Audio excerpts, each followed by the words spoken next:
Today, we are welcoming a true powerhouse in the world of technology and advocacy.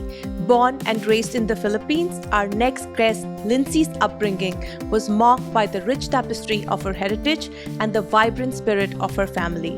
As the eldest of three sisters in a traditional and conservative household, Lindsay's early years were defined by a deep-seated desire to challenge norms and defy expectations. As VP of Global Deployment and Head of Diversity in Technology and Affinity, Lindsay is not just a leader in her field, she's a beacon of hope for the women in STEM. Join us as we delve into Lindsay's inspiring journey and discover the secrets to her success and the power of possibility. This is Women in the Making, Season 2. Lindsay, welcome to Women in the Making. Thank you so much, Nia. I'm so honored to be here. Same here. For me, segment one is always about the roots, where you come from.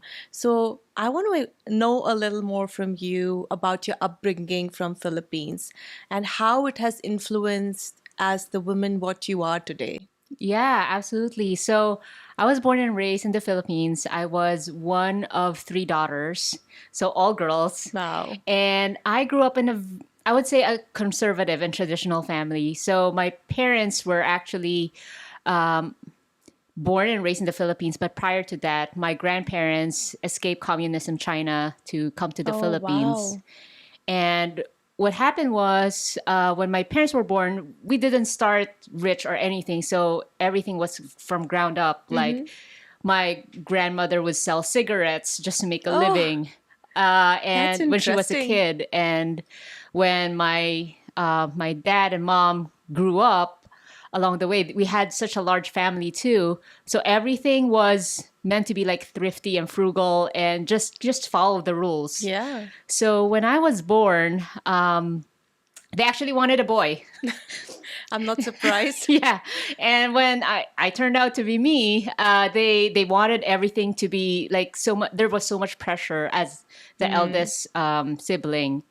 And it was in such a traditional family setting where everything was rule-based and I had to follow levels of authority. Just keep saying yes, be quiet, don't say too much, don't provoke anyone. So it was hard for me growing up thinking that, hey, I want to be able to have my own voice and be able to be free to do some of the things that I really wanted. And I would say that my parents would use me as the guinea pig out of my, out of all the sisters. I would have the strictest treatment. And then with my younger sisters, everybody else is like more relaxed and you can do whatever you want. Yeah. So I would say that when I and my sisters were raised, my parents' goal was, okay, just finish school, get married, have kids, and live a family life. And I'm like, that's it? I feel like there's more to life than that.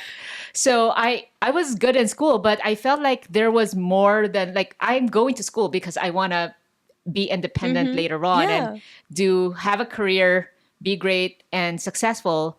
And when I look at my parents, both my parents were actually working, but my mom would always play this secondary role to my dad. Yeah. And I felt like, why is she doing that? Because my mom is actually more influential than my dad. So she was willing to take a step back so my dad could be in the front seat. But I feel like without her influence and her power, he wouldn't be there. He wouldn't be there. He wouldn't be successful. So I'm like, I was trying to encourage my mom, but then my mom was like, telling me, don't do that when you get married, okay? You always have to take the secondary role.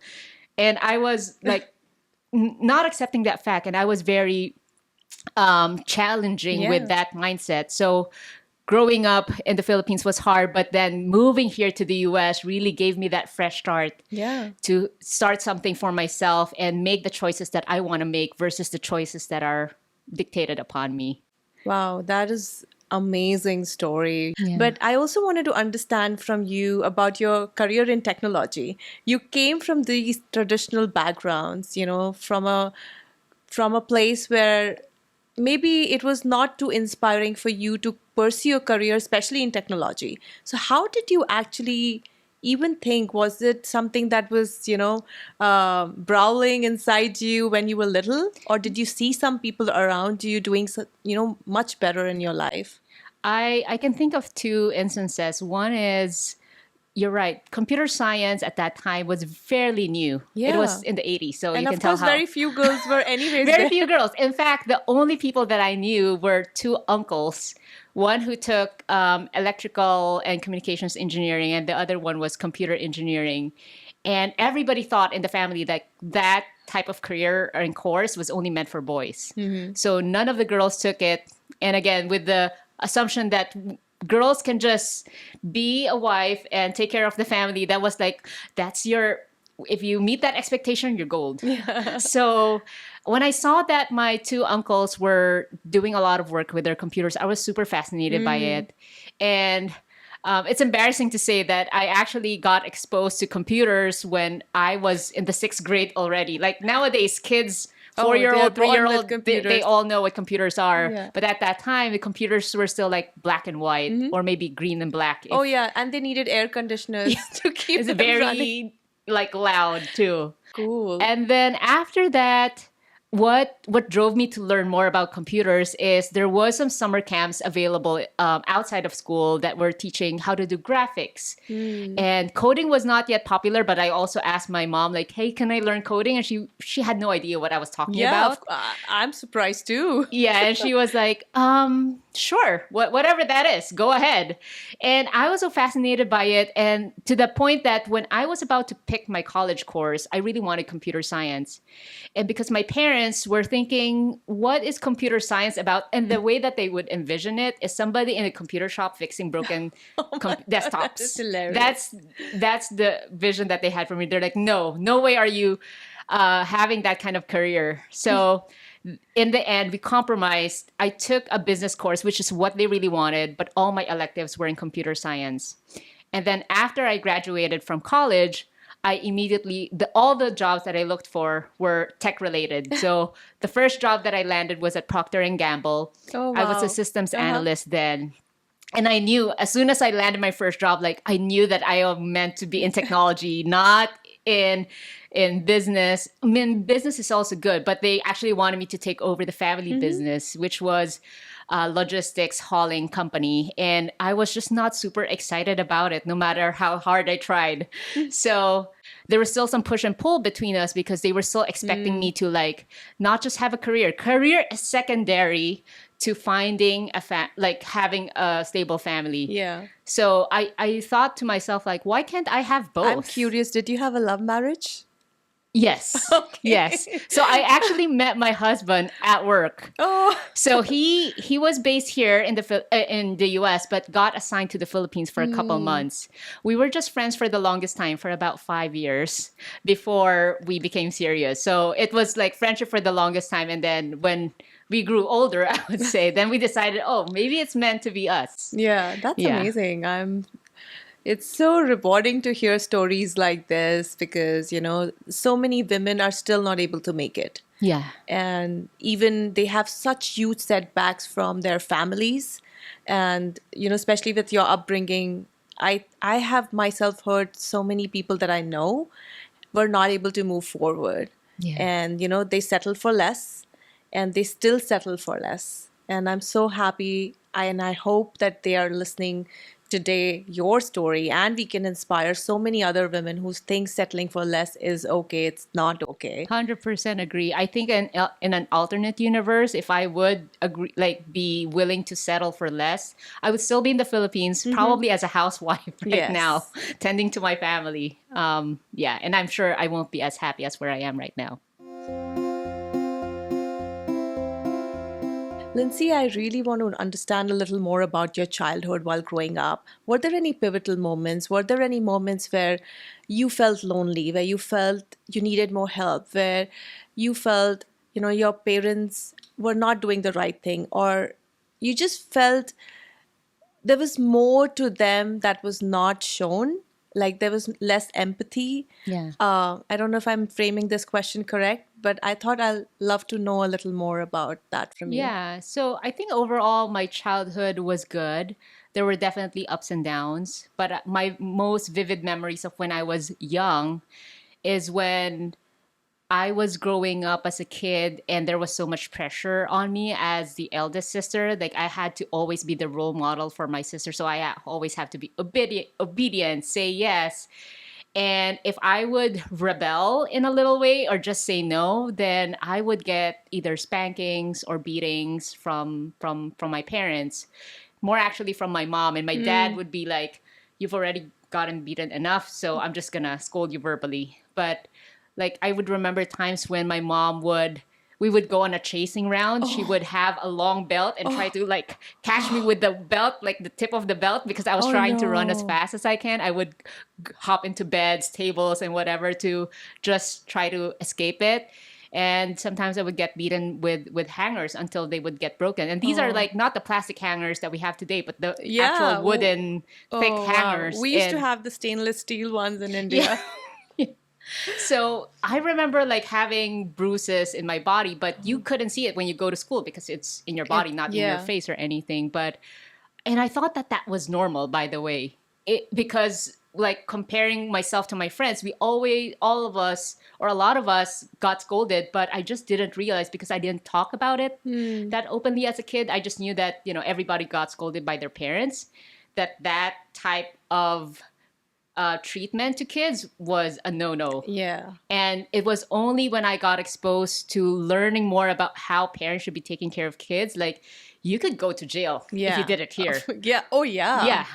In the Philippines, it's like, it was so different at that time. And it was hard for me to learn about that later on. And more importantly, as I became a parent myself now with my kids, I tried to consciously not repeat what history was. It's so tempting. Like there's a lot of these unconsciousness Of that course. comes Yeah. inside me. And when my kids are not following some of the things that you wanted them to do, and you're kind of like tempted to do the first instinct, and usually, and I hate to say this, but sometimes I feel like I'm turning into my mom, and like I stop myself like, Yeah. no, what am I doing? Right. And that just It's really gives me hard. that realization of that is one thing of what not to do as an adult and as a No. parent. I'm so glad you shared that because I'm sure there's a lot of kids, young adults, or like women like us who have probably gone through that, but are not able to share. And I think it's very important to get out of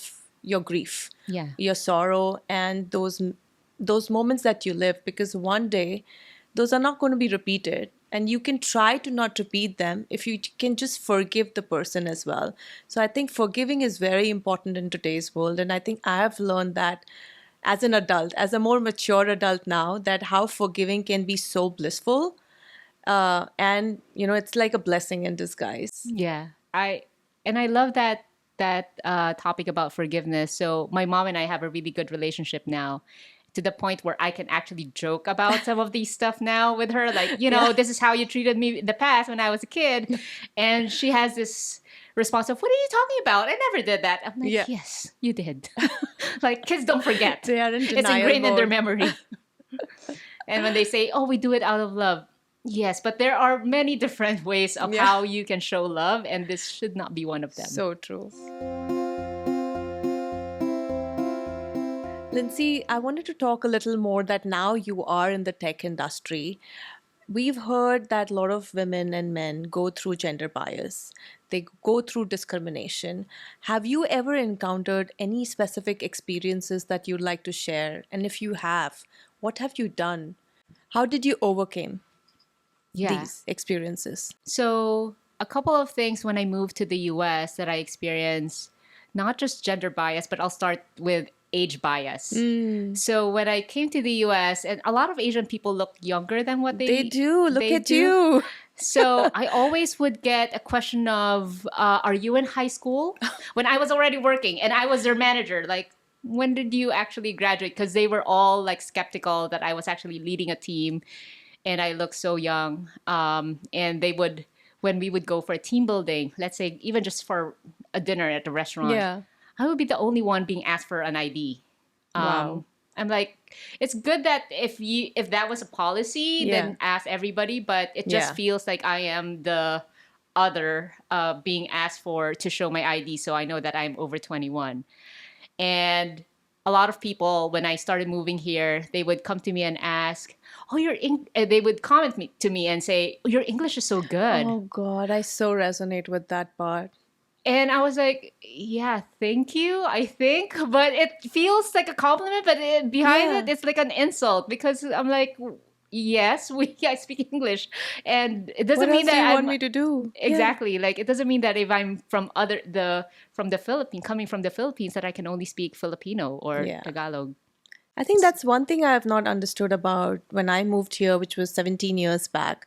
My husband had won an award, and we were just in San Diego at the award event, and we were sitting in roundtable circles, and there were two ladies, and it was my like first time coming to America.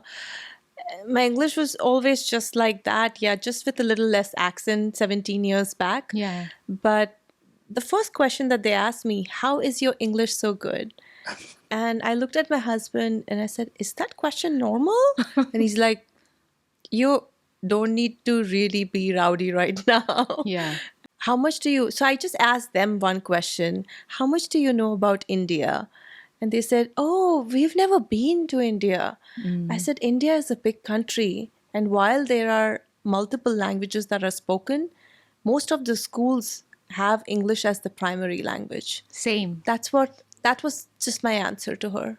I would say the same thing. I would say something similar, like Philippines was colonized by Americans for decades, and English was the primary language taught in our schools. Only And if so, somebody learned history. yeah. So when I moved to the US, I was considered like a triple minority in the organization and one of the very few. So when Triple minority. Like, Oh. I've never heard of this. yeah. So triple minority, and it's not a good term, by the way. Yeah. So you're a woman, you're an immigrant, you're a person of color. Wow. So those three combinations are hard to combine and does not exist a lot. Exactly. High five. They don't exist, especially in Yeah. leadership positions. So I find So myself true. usually like I'm the only one in a sea of men in a table. And what I found difficult to accept was when there are meetings or discussions, and I would be invited, not because of what I think I provide value to the table, but because I was a diverse representation in the table. And that just made me livid. And I've never felt so small in a group. And I would pull the person aside who would make that suggestion, like, oh, let's bring Linz in because we needed a woman and a person of color. Well, Linz has both. Let's bring her in. And I would just Wow, that pull, is usually it's a crazy. white male, I would pull him aside saying, you know what you just did? You just made me feel like that was my only contribution to the discussion. There's more to that. Like I can present, I Yeah. can provide value, I can engage in discussion, help with decision making. I can do more than just be a face Yeah. in the room. And if that was not the case, I would politely decline from participating. That's so amazing that you actually did that because I think I've been very shy. I think when you're in the tech industry or any industry, in a male dominated industry, especially, a lot of times, at least for me, I felt like an imposter. Have you also faced Oh. imposter syndrome? Many times. Probably I get that feeling from time to time, even until now. Like it's kind of like if you think of this virus that won't go away, it keeps creeping back up to you. But It is so true. I like that. but I feel like imposter syndrome is actually natural in humanity. Like I can see men have it too. It's just that Yes. women are more in tune and more self-aware, They are. and they're more vocal about it. I talk to my husband about this specific topic a lot. And I can see how he and I deal with things differently. Like if I have imposter syndrome, I would share it Share with it. him and try to get it out of my system. For him, he They would don't just like to talk about it. like deal with it. Be quiet and just deal with it. My husband literally said, you talk so much about imposter syndrome. Actually, maybe I want to learn about it. I said, I know that you have imposter so many times. Yeah. You're just not sharing it Exactly. and not talking about it. I think that is one of the things that makes it effective for us women is we are able Vocal. to talk about it to our community, to our supporters. I actually had an executive coach one time. This was years ago when I was still working. There was a situation where there was a an incident at the office where I failed a project, and it was a big project. It probably cost the company like maybe $1 million. Oh, wow. So I was really hard on myself. It was a team effort, Of but I course, felt yeah. like I had so You were much responsible responsibility for it. Yeah. that I put everything on me. And I didn't voice that out to anyone in the organization, but I voiced it out to my coach. And I was ranting and felt so bad for myself. And I even asked my coach, like, why aren't you saying anything? Like, you're supposed to like coach or mentor me. And she's like, you are already hard on yourself. You don't need any additional pressure to put on you. And all you have to do, you are strong enough, and you just need to keep remembering your strengths. Yes. Why were you put in that position of decision making in the first place? People believed in you because of your skill, of your talent. And you have to keep remembering that and not focus on the outcome. Because yes, it was unfortunate, but it was something that you did everything you can. Yeah.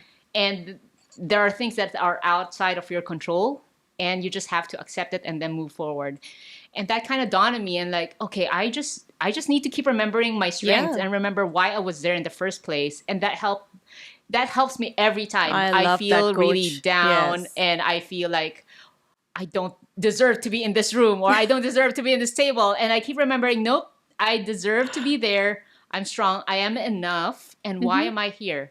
And I like remembering that. that mantra. I am enough. And I think it's also about being courageous and going and speaking about it. A lot of times people go in this nutshell, they go in their cocoon, and they don't want to talk about it to anybody. I'm so glad that you're actually talking about a very important factor, which is coaching. Yeah. And people need therapy, people need coaching. And I think all of us are part of a system where we all need that. Yeah. We need somebody else to talk to who can guide us. And it's nice to hear these stories of courage. And, I also do coaching, and I tell my students, courage is the absence of fear.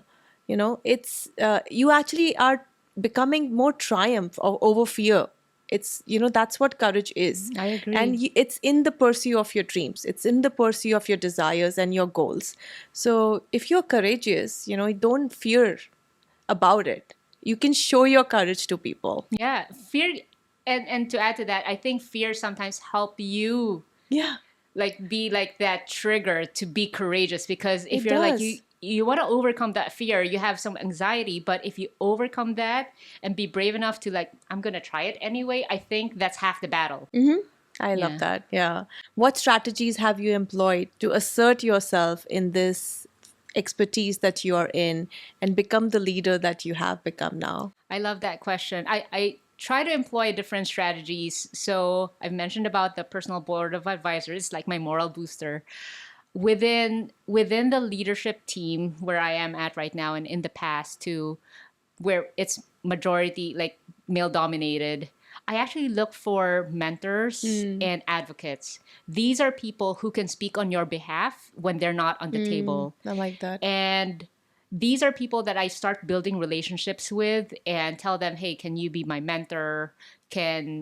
I don't ask them to be my advocate, but I just hear from other people saying, hey, so-and-so person talked about you during this meeting, and they were raving about you, giving you positive reviews. I'm like, wow, that's such a good moral booster. And that actually speaks more volumes than you trying to promote yourself sometimes, right? You feel So like you're true. this Yeah. marketing salesperson of one, whereas when you have advocates and allies who support you and they talk on your behalf, I think that speaks much more volumes and much more impact to the society, because they think that, oh, they already have the reputation and the credibility, and having them talk to you in such a positive, glowing manner just gives you that additional credibility yourself. And that helps make it easier further when you have, discussions, further assignments, further projects to work on. I love that. Yeah, that's very important. I think you've covered a very important factor here.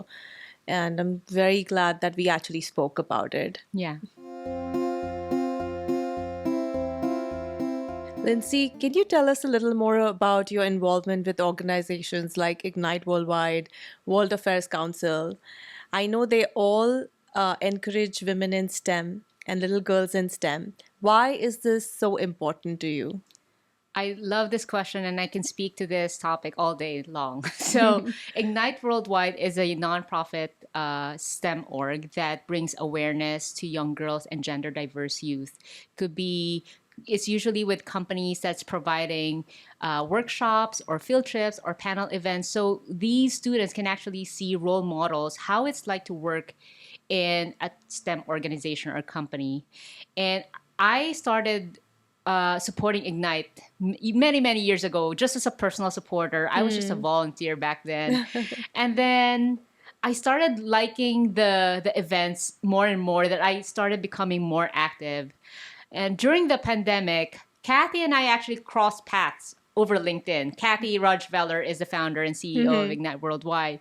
She reached out to me and said, "Hey, Lindsay, would you be open to becoming one of the board advisors of Ignite?" And I just felt so fortunate. Like, what did I deserve? Again, that imposter syndrome. What did I Right. deserve to be one of the board members?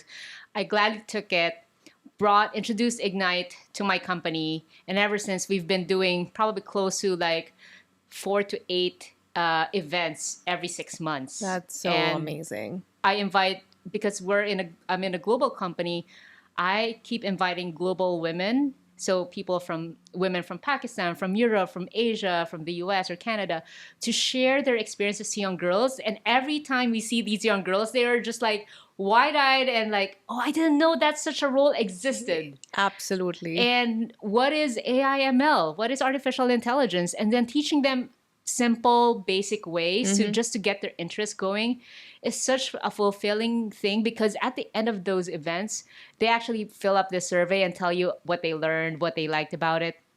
And it just fills your bucket, because you know that these girls took away a lot, Yes. more than you think that Oh, you yeah. contributed to. And that just keeps us going and providing these opportunities to these young girls and students.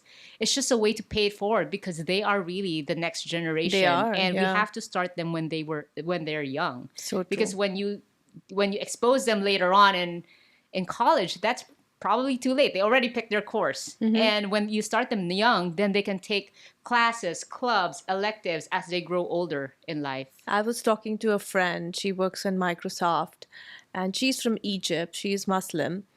She's literally talking to me a couple days back that in her team of probably 100 people, there's only 2 women. And it speaks for itself what you're doing, right? It starts from the roots, from the early age, what you're exposed to, and why a lot of these women from different countries are not exposed to technology. Yeah. And I'm so glad that you have been participating in such a big way and contributing to a community. And I'm sure these little girls and the young adults are so proud of your involvement, and it is just going to get bigger and better. It But is. I want to know, like, what other initiatives have you been taking as part of STEM and encouraging girls? Yeah, so the other organization I'm part of is called World Affairs Council. And the idea and the vision of that organization is to make everyone a global citizen. One of the programs that I really love the most is, they call it Tech Girls. It's a program that's sponsored by the US Department of State. They bring about 100 girls from all over the globe, usually Wow. from third world countries, to be exposed to the US for the very first time, see what it's like to live life here, what it's like to work. And we get a chance um, to to have them live in our houses as well. We call them homestays for a couple of days. To me, Oh, that is that's such nice. a eye-opening cultural immersion experience, It because is. for the very first time, everything is brand new to them, like things that we take for granted. And like working in a company, like they get to do these amazing Yeah. field trips. By the way, sometimes I get jealous, and my daughter, who's also a teenager, she's jealous of the tech girls who get all these massive opportunities, and she's like, "I live here, why don't I have those Yeah, field my trips too?" eyes would sparkle if I go to such field trips. Exactly. They go it's to mind-boggling. Microsoft, T-Mobile, Expedia, all the And these are Boeing. middle school and high school girls? These are, yes, middle school, high school girls. And they go back to their country, have these big ideas on how to create a project that will help their country, their economy. And you are just going to be amazed, like how much big of an impact these have on these girls, and the promise that they have these potential to become like great in their own ways, whether they Right. stay in their country or they move somewhere else. It's just a very rewarding experience. Lindsay, you have adopted daughters from the world. You're doing such a brilliant job. I think we're so proud of all your accomplishments. And I think anybody who's watching you today is going to be so, so inspired. Thank you.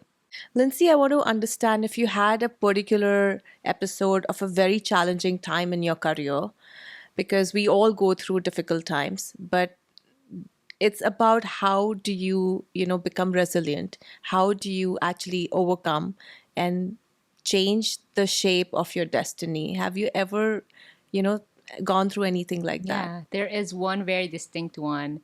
It was years ago when I was still working for T-Mobile. I was still in middle management. I was a senior manager back then, and I was in charge of leading a multi-year $1 billion. It's not just million, but it's $1 billion program with over 1,500 resources, and that was a lot of pressure on me. I can imagine. Yeah, me too. And my kids were very young at that time. They were not even in elementary school yet. They were still in daycare. And I remember I was leading this large size of organization. So I had to really rely on huge delegation, a lot of communication to the stakeholders, to my leaders, Right. and also ruthless prioritization. And what I really mean by that is I have to say no a lot in order to be able to say yes to the important things. And even if I did all of that, I think like I would say my personal health and self-care took a step back, like a second priority. My family knew how important that work was for me because I felt like I needed to prove myself. Yeah. And so I remember picking up my kids like at 6 p.m. and the daycare is already closing and they're the only ones in the front door just waiting for their mom to pick them up.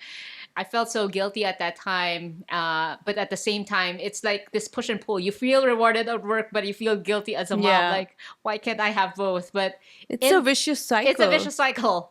Thankfully, now they understood what was going on, and I would take the time to make it up in the evening, but still you would repeat the same cycle every day. Eventually, after a couple of years of working on that project, I actually got my promotion, which was like, yes, I feel like I really deserved it. And I felt like I reached that point where, okay, now that I've achieved my goals, what is my next important priority? And when I took a step back and reflected on myself, I knew that I was the next priority and my family as well. That's when I actually turned my framework into thinking about caring for myself, caring for the people that I love. And that actually helped make me a better, well-rounded person, even until this day. It really affected her health. We hear so many stories of young people crashing with heart attacks, crashing with stress, crashing down without knowing a diagnosis of what happened. But I was talking to my dad too, he's a doctor, and he said most of the diagnosis, there is no diagnosis, it's stress. Yeah. And stress creates different things in your body that you're not aware of. So tomorrow if you die, and having a healthy work-life balance, I've started following you, and you're a hiker. Yeah. You're training for Mount Everest. So base camp. But it's amazing that you can prioritize all of that while leading such a busy life. You're a mom. You work for yourself. And then you work in the corporate world. You also support women in the STEM world. So there's a lot of hats that you play on an everyday basis. Tell somebody today who needs to hear, how do you balance it all? I think that there's no one single formula about work-life balance. It's really what works best for you. For me, some of the things that I do, let's say for Ignite Worldwide or World Affairs Council, they don't feel like work. They feel like my passion projects. And I feel more energized the more that I spend my time on them. And I feel like one of the things that I made myself commit maybe years ago was I have to do something healthy every day. And by healthy meaning, either it's both eating, my diet, and my exercise. I try to exercise every day, whether it's as short as 10 minutes or as long as like a full day, like going on a crazy challenging hike. But I feel like the more that I do that as a regular habit, the more holistic I feel. And I also plan my travels. Actually, it's funny because now that we're talking, it reminds me of my travel plans through the rest of the year. And I feel like work will always be there. There will always be problems and challenges at Yes. work. So why do you have to plan everything around your work? Why not I'm plan so your happy to hear that. plan everything else and then you just fit in? I know that this is probably not the popular opinion, but I just plan everything else that makes me happy and make me take care of myself. And then work is just a part of it. It's not the thing. Yeah, and I think I That's my saw one of guess. your posts, midwinter break. Every year you have actually written down. Trust me, I've never done something like that. So if you're hearing me and you cannot understand what I'm saying, Lindsay had a post on her Facebook which said, I think for the past 7 or 8 years, where Yes. she's gone with the kids every midwinter break. And this is beautiful. And this is called prioritization, with family, whether you're local or you're traveling, doesn't matter, but it's about prioritizing something around them. And a lot of times we are so carried away with our life that we miss on this. I The kids agree. are going to grow up one day. But I Yeah. think these are the times and memories that are going to be so special and going to be most closest to their heart. I agree. And as parents, I feel like we can take advantage of when our kids are on a break. If you don't have any kids, then the more flexibility you should Yeah. have. You can take off anytime, right? And not use that as an excuse. I don't have kids, so I just, focus on work a lot and not have time for anything else. That's actually the reverse. You should be Yeah. able to have more freedom.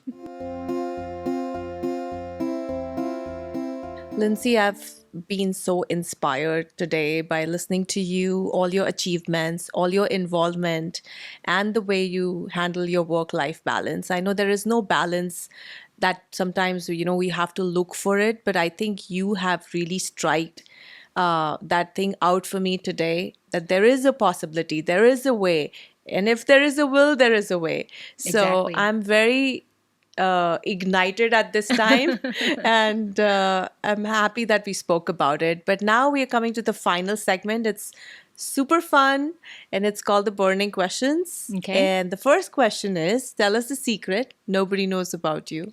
So I think I've shared my love of traveling. So by the end of this year, I would have traveled to my seventh continent, which Wow. is Oh my Antarctica. God.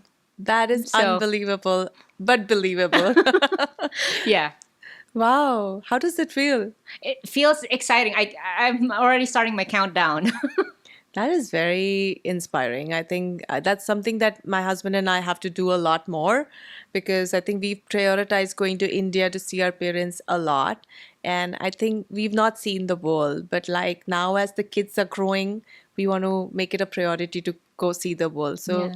there's another inspiration on the way. There you go. And I'm bringing my kids, so they're gonna see it for the first time. I've never had that experience as a kid growing up, like traveling a lot. So now that I can afford to do that, not just for myself but for my family, Yeah. I just want to be able to pay it forward and do That's some of these great. things. Yeah.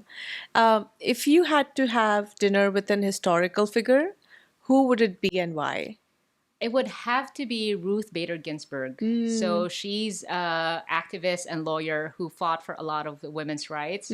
She's a small and mighty person, Yes, and she I is. just love her so much. And for what she stood for, She I would love did. to have dinner with her one of these days. Wow, I love that. It's super wise to Yeah. choose her. Okay, and my last question to you is, what is the most adventurous thing you have done or you're planning to do? So the most adventurous thing I've done is I went to Egypt and stayed in the desert with no electricity for 5 days and brought my entire Wow. family with me, including my parents No and my electricity. in-laws. No electricity for 5 full days. How did that work out? It's magical, by the way. Like, people would be like, "You're crazy. How could you last a day? Maybe an overnight Yeah. thing, sure, like camping, 5 days. but 5 days." There is something like that. There is something like that. And I would suggest, like, if you have not tried it, try it at least once in your life. Yeah. It doesn't have to be in Egypt. It can be anywhere, but it was in the desert. And so we stayed there, got a chance to see the local culture. And it was, we came home richer, like richer emotionally, physically, mentally. Wow. And were there any spirits of the pyramids falling near you? Well, not exactly, but it was such a great experience Just kidding, there. Yeah. And the other question you asked is about to have, the most adventurous thing that I'll be doing next week actually is heading to Everest Base Camp with my husband. And this is Wow. in our bucket list for a while, and it's, both exciting and equally nerve-wracking. So wish me luck. Good luck. I'm so proud of you, Lindsay. Thank you Thank so you. much for coming, making me wiser, making a lot of people and women who are watching you very knowledgeable, and inspiring them to take that leap of faith, leap of courage, and just that thought that if you want to do something in your life, you just have to take action. When you have passion, the purpose is going to follow you. And I'm glad we could get a chance to have a little talk today. Me too. It's my absolute honor. Thank you, Nia.